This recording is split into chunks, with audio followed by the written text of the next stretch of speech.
E aí, Maju, a gente tá aqui no Rancho Vale do Tigre. Você tá aqui de férias, passeando. A gente tá se divertindo aqui. O que você tá achando? Ah, nunca tinha feito uma fogueira, então tá bem legal. Comi marshmallow na fogueira pela primeira vez. Aí já queimei um monte aqui, mas tá valendo. Tá gostando da vida na natureza?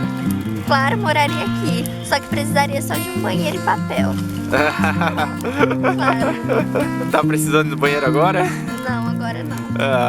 Mais tarde. O banheiro tem a vontade. Tem. O papel tá aqui, Só ó. papel. Tem o papel toalha. E aí, fala alguma coisa aí, Thay. Dá um depoimento aí sobre Olha, seus irmãos aqui no Rancho Vale do Tigre.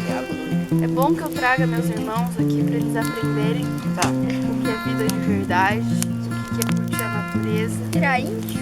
o que é aprender como que o fogo evolui, como que as coisas esquentam, como se come.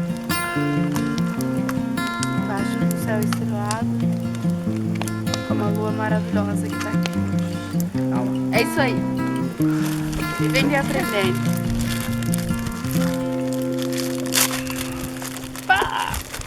Legal.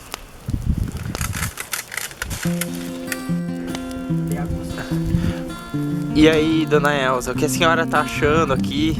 Eu estou realmente muito feliz porque estou junto com a minha neta e o Denis e os meus netos também. E aqui é um lugar maravilhoso, viu? Aquecido pela Pela fogueira? fogueira e vendo a lua, eu estou muito feliz. Muito obrigada por tudo, viu? Que bom! Essa foi a dona Elza, vó da Thay. Vamos lá, Thiago. Eu acho uma fogueira muito quente. A fogueira sai fogo e eu não gosto. Você não gosta de fogueira? Não gosto. Não? O que você gosta? Ah, eu gosto de videogame. De videogame? Videogame legal. Então você não vai mais vir aqui? Vou. Não vai mais voltar? Não. Não? Então tá bom. Tá, Azar tchau. o teu. Azar o teu, tá gravado isso. Não, brincadeira, tá? Ó. Como? Brincadeira. Tá É gravado. brincadeira?